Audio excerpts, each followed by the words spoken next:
Next up, we have Under Cover of Night from the Halo Combat Evolved OST. Once again, everybody, this is a Basterd's LFA, a layman-friendly analysis. I'm a professionally trained musician, a composer, and my objective here is to explain things in a way so that you don't have to be one to understand what is happening here musically. So if you like the sound of that, make sure you're following the channel, subscribe to the channel, whatever term you want to use. Like the video, share the video, leave a comment, turn on notifications, all that good stuff. Become a member, one of them paid subscription things. Give me money in that sense. Do not do it at your own expense. Do not put your economic well-being to give me money. I love it when you give me money. Do not do it at your own expense. Two disclaimers. Number one, this is my first time hearing this track, so I will be pausing a lot, as I will be explaining things as I hear them. I'll be pointing things out as I hear them. And number two, this is recorded live on stream on a single take. As you just saw, I just stumbled upon my words. Might happen again. Whatever happens, happens, right? So, with that being said, let's do this. Let's see what we got. Under Cover of Night from the Halo Combat Evolved soundtrack. This is Halo 1, by the way. Let's see what you got.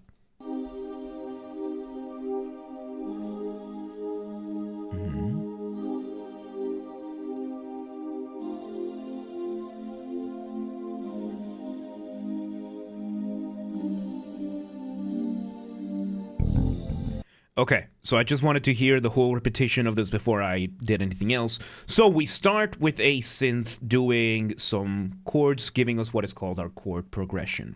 A chord progression is just whatever order the chords you put in. However, it's done, of course, in a specific rhythm, and this is likely going to repeat, most likely, for a little bit. Usually when you have stuff like this, you have the accompaniment coming in first for the intro. This is very, very normal for a lot of tracks. The accompaniment, of course, is going to be the background instruments before something else takes the spotlight. Like, for example, for a singer, the accompaniment is going to be the rest of the band. For a guitar solo, everybody except the lead guitar is going to be the accompaniment, all that kind of stuff. So in this case, it seems like our first instrument, the synth, sounds like it's going to be an accompaniment, and we just heard a bass starting to go through. Right now, there might not be a motif just yet, unless we count the leading tone as as this thing. And by the way, a leading tone is just the highest note of whatever chords you're doing, right? So the bass line is going to be the lowest note of the chord. The leading tone is going to be the highest note. And I mean, technically the leading tone is for cadences, but you know, it's the high note. It's what kind of makes the melody the main melody. Let's see what happens here, right? Let's see what happens here. So okay, we start with very nice. Ooh.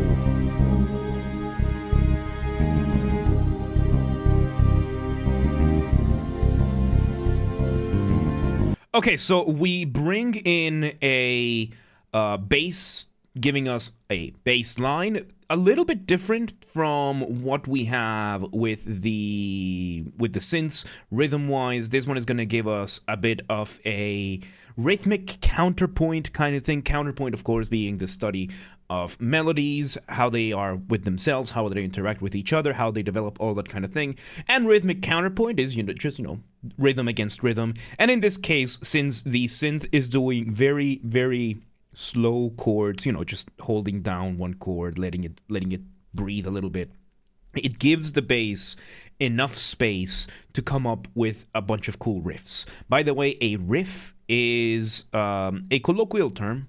Colloquial just means that there is not really an academic official term for this, or that at least I'm not using it, or it's just a commonly described thing, kind of like how we call everything a song, even though songs, strictly speaking, are only those that have lyrics. Otherwise, it's either a piece or a track. So a riff is going to be the colloquial version of our motif. A motif, of course, being the smallest version of your musical idea, the seed from which everything else comes from.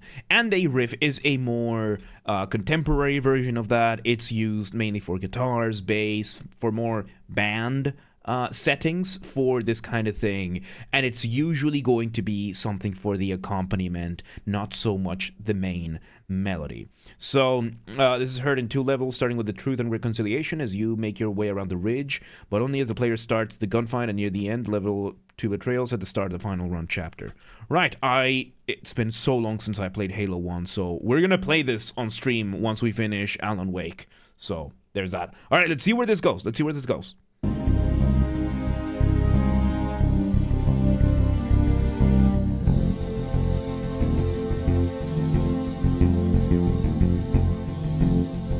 So yeah, you can hear the bass line giving us a bit more of a groove.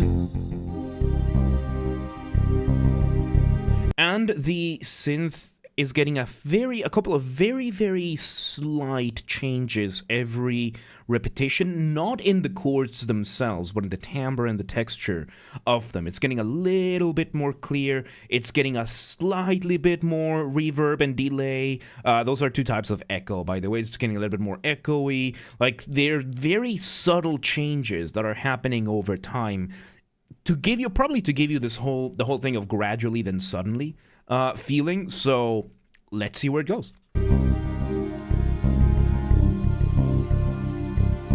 It's a very nice bass, yeah. So yes, in this case, the bass riff is our motif. It has the motif right there, and that is the smallest version of our musical idea, because we are already 1 minute into our 3 minute 43 seconds, I see what you did there, track. And yeah, this is what we're getting. Of course, this is background music, so it makes sense that sometimes it's just not going to be as active or as engaging for this kind of thing. Repetition, delay is repetition echo, and reverb is repetition. No, the other way around. So delay is repetition echo, and reverb is extending the things. The way I describe it, reverb is, so let me type these down because English is a language, right? So reverb is the type of echo you get when you are in an empty auditorium or in an empty church, that kind of thing. Delay is what you get when you are hearing sounds like you yell from a mountain range. That's the difference between the two. They are different types of echo. Technically speaking, they're both the same thing. The difference is the scale at how it happens, because the physics behind the echo you hear at an empty church are the same physics that happen if you yell across a mountain range. The difference is the distance that the sound has to travel before it repeats. That's how it happens. Tyranny, thank you for the follow. Welcome to the mosh pit. Welcome to the day. So yeah, that's what happens, right? So let's see where this goes. How is reverb made? Adam, welcome to the day. Very good question. So reverb and delay. So now we know how these happen. This is a really good place to explain things. So reverb and delay, they happen naturally in these 2 scenarios that I explained, but how do you do this in a digital sense? Especially when, the pedals that make this kind of thing, the digital samplers, your digital audio workstations. So the way this works is that you will have whatever audio wave that you're gonna get, and let's say we have the audio wave over here. Let me just make a little box to signify that it's kind of in a software. And what the software is going to do is that for every single iteration of the wave, it is going to sample it, play it back at a specific speed, and increasingly less volume.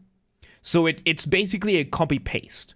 It's kind of a copy-paste type of thing, except it happens very, very fast depending on which one you're using. Because if it's a reverb, then this is going to happen several hundred or thousand times within the span of a second. And if it's delay, it might happen once every third of a second, tenth of a second, that kind of thing. That gives you the difference. What we are having here is reverb.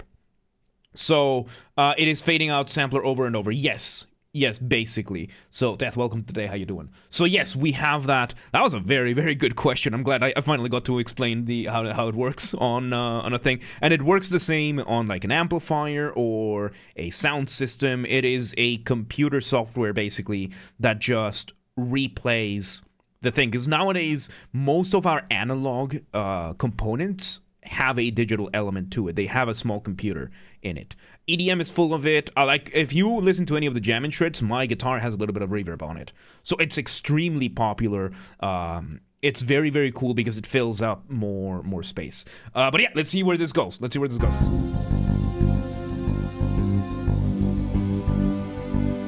Okay.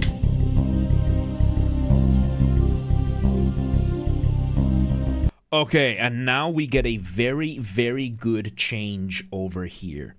We have the bass still doing its thing, but now the synth has gone from doing what we could call block chords, which is, you know, just pressing all the chords, to doing arpeggios.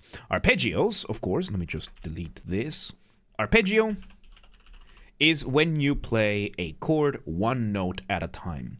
And here is probably the clearest example of how different it is. And that's it. Demi, thank you for the follow. Welcome to the Mosh Pit. Welcome today. How you doing? So yes. Is it? Absolutely, Sri. Absolutely, yeah. Oh! And we are now including a very subtle sample of trumpets. Very interesting for something like this, because this whole thing is kind of like a stealth thing. Like, you know, you're supposed to sneak around. That's the whole vibe I've been getting. I kind of remember the mission from when I played this game like 15 years ago. And putting a trumpet is a very deliberate choice, because when it comes to trumpets, brass instruments, trumpets, trombones, tubas, euphoniums, even French horns to an extent, they are very loud instruments.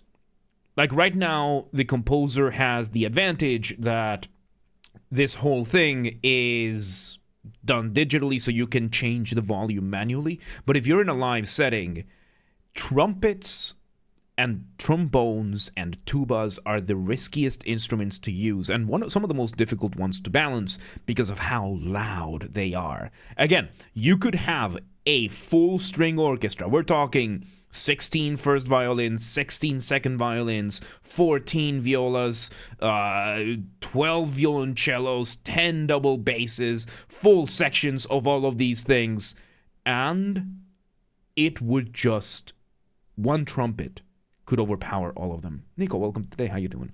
So yeah, no, it's insane. It's insane how strong they are.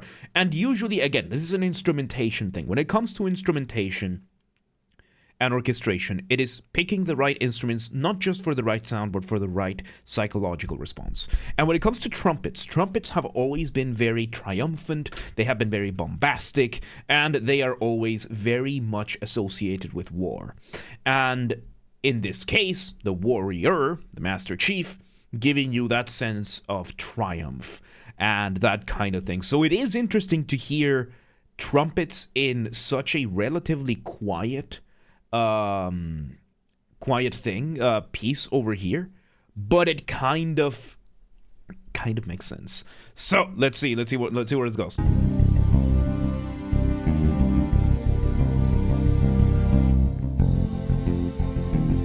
It was very, very subtle, and we go back to kind of these synth being held chords. Oh no, it's because we have two synths. We have one synth that is still holding down the chords, but it's a second layer of synth that is doing the arpeggiation. I just noticed that it's a different thing, or it could be the trumpets. I think it's just the trumpets, and they just sound very, very similar. Like the samples here are overlapping a lot in tone, so hence the trumpets of war. Yes, absolutely.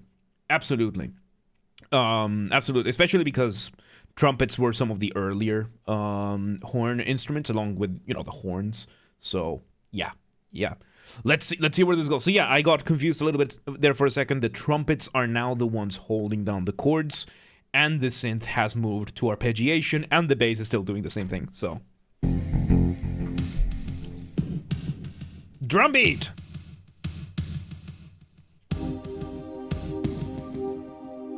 And we are bringing everything back. Okay. And again, how much of a difference a drum beat can make. If you want, again, I'm going to keep bringing this one up until I'm blue in the face, because if you want to hear how much changing the drum beat and how important drum beats and a rhythmic placement can be, just listen to the intro of to The Mirror by Dream Theater. The guitarist is doing the exact same thing for a full minute, and it's the rhythm that changes around him, but the guitar is the exact same, and it is And what we're doing here is that we went from everything, and we're kind of repeating everything. We're doing a partial recapitulation to the start of the track, but this time we're adding the drums, because the synth is kind of the same, but now that we have the drum beat here, we now also have a faster sense of rhythm and an actual sense of beat. So let's see.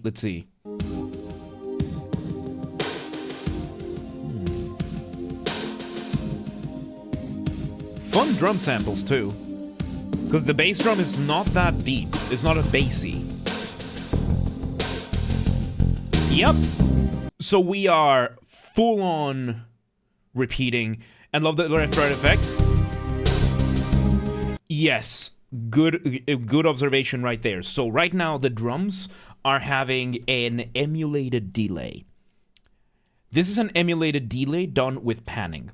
So panning is the idea of prioritizing one speaker over the other.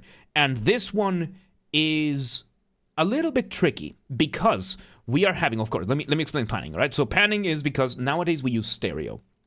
Stereo is, of course, the use of the left speaker and the right speaker. You know, human beings, left ear, right ear. Makes sense, right? So you have left speaker, right speaker, you have yourself over here, all happy, deformed and bald, therefore evil, as per usual. And the way it works is if both tracks, you can have tracks on the left ear, you can have tracks on the right ear, and if a track is full volume on both or the same volume on both, it's going to sound as if it is coming from the front. And the more you reduce the sound on one, the more it's going to sound on the other. And then there are a couple of other tricks that you can do that kind of thing, but it's what it is, right? And then there is what we're having here, because we're having a simulated delay. So it could be, or it could just be that the delay is done with active. So there are two ways that this could happen. Because right now what we're having is that the drum beat hits on the left ear, and then it echoes on the right ear. So there are two ways this could be happening that I can think of right now. Number one, we have the, what if we had 3 ears? Then the whole thing would be very, very different. So yes, we could have the delay somehow set up to only sound on the right ear, where it's done with active panning, what I call active panning, which is the drum beat hits on the left ear, and as soon as that is done, before the delay can hit, it switches over to the right ear very, very quickly. Otherwise, the second method that I think this could be done with is that you actually just have 2 sets of drums, one quieter than the other, both with a slight delay, and you just have them spaced ever so slightly like that, and there. And that's it. And that's how you got it. The second method is a lot more complicated, but it comes with passive panning, which just means you don't have to change this every time. The other one is with active panning, which means you have to program each instance. Either way, it is a lot of work to get this kind of thing. How do they make sound appear in front or back instead of left and right? That is one of the tricky things. If you reduce volume enough, like if the volume is low enough on both ears, it starts sounding like it's coming from the back. It's a very strange illusion that we have with sound. It's a very, very strange illusion that we got, because it emulates surround sound that way. And I am not entirely sure how that ends up working, but that's just how it works. If you reduce the volume enough, it's going to sound like it's from the back. It's a very fascinating thing about music. So yeah, there you go. Let's see where this goes, because now we have the drums. That was a good catch right there. Let's see.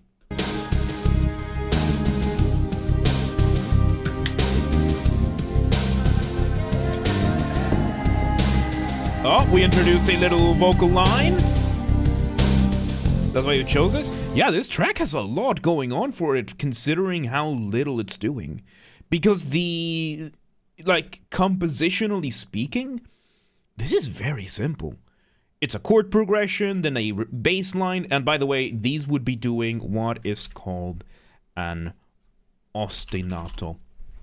So when it comes to classical music, ostinato is when you repeat a phrase over and over and over again. And in this case, the keyboard is doing an ostinato. The synth is doing an ostinato with the chord progression. The bass player is doing an ostinato with that bass line, and we're just repeating over and over and over again. I'm gonna get into the structure in a second. We just refill the water bottle.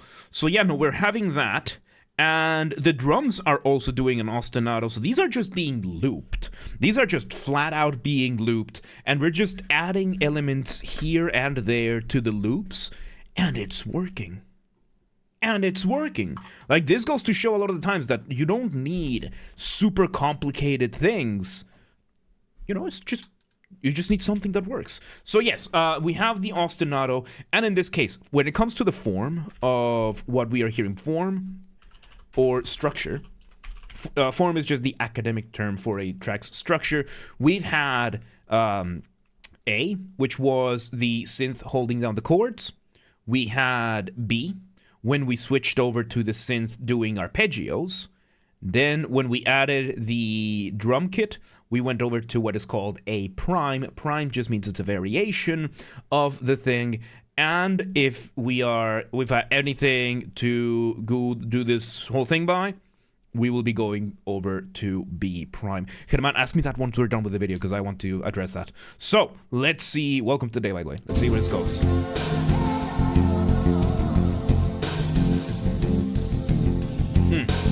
Three, to address what you said.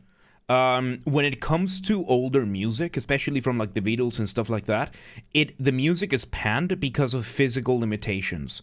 For example, when the Beatles recorded their songs, there was 4 tracks that you could record on, and each of them was panned to one ear, and that was just the limits that we had with the physical tapes. So it's not that these were done on purpose, but they were the limitations of the time, and then musicians started taking advantage of that. Correct, chorus. Correct. Let's see where this goes. So yeah, now we've added drumline has changed finally. We have that vocal line on top of it. Variation of that initial drum beat.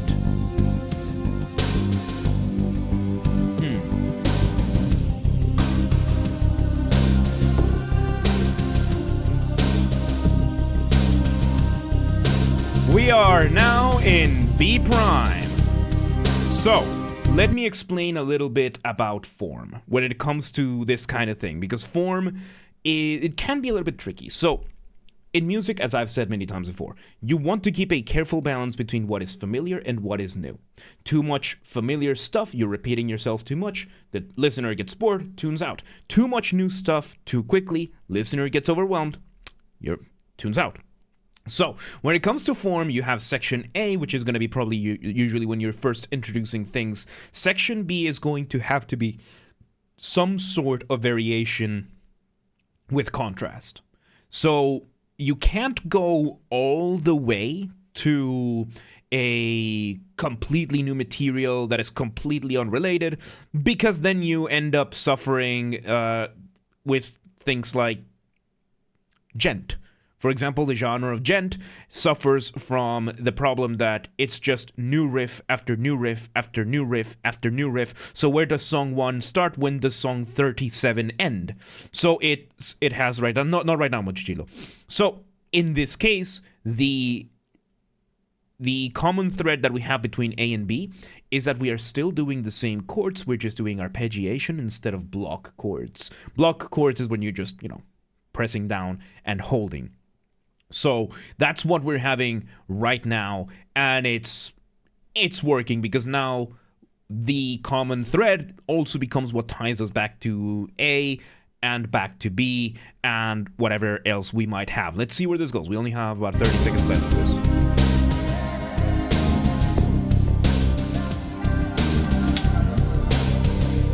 We have that vocal line in the back, which is just kind of like a tribal thing. Oh man, that bass line is so groovy.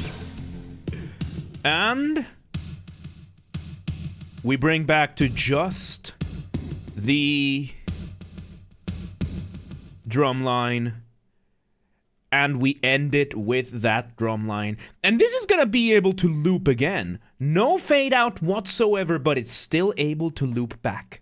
Because then what we had is when we jumped from B to A prime, we had that drum line doing the thing, and then it jumped in again. So there you go. A creative way of avoiding a fade out. And all you had to do was, just let it end, let the delay do its thing, and that's it. And that's it. And there you have it. That was Under Cover of Night from the Halo Combat Evolved OST. That was a lot of fun, man. That was a lot of fun. Once again, everybody, this has been a Basterd's LFA, a layman-friendly analysis. I'm a professionally trained musician, a composer, and my objective here has been to explain things in a way so that you don't have to be one to understand what has happened here musically. So, if you're watching this on the video archive thing, thank you for watching. Make sure you're following the channel, subscribe to the channel, whatever term you want to use. Like the video, share the video, leave a comment, turn on notifications, become a member. One of them paid subscriptions, give me money. Do not do it at your own expense, though. And if you want to listen to this track without me interrupting every 3 seconds, I will be linking it down below. If you want to request a song and you're not on the live stream, if you're on the live stream, do not request songs just yet. If you're not on the live stream, go to the Discord server, link down below. Go to the LFA requests channel and follow the instructions on the pinned messages. If you don't follow the instructions, Ava is authorized to yell at you. So... And if you want to catch the streams when they go live, linked down below are the Twitch and the Discord servers with the schedule shown in your local time zone. We aim for Monday through Friday, 6 p.m. Central European Time. If you want to know what that is in your local time zone, go to the Twitch or the Discord. They both have the schedules showing in your local time zone. And follow the gaming channel, because we have a gaming channel where we dump the VODs of the after shows when they happen. Games Are Basterd. Link down below, or you can just search Games Are Basterd. Same username, swap the J for a G, and you got it. And there you go. That was good stuff. That was really, really good stuff. Under Cover of Night. Really, really fun stuff. But let's move on.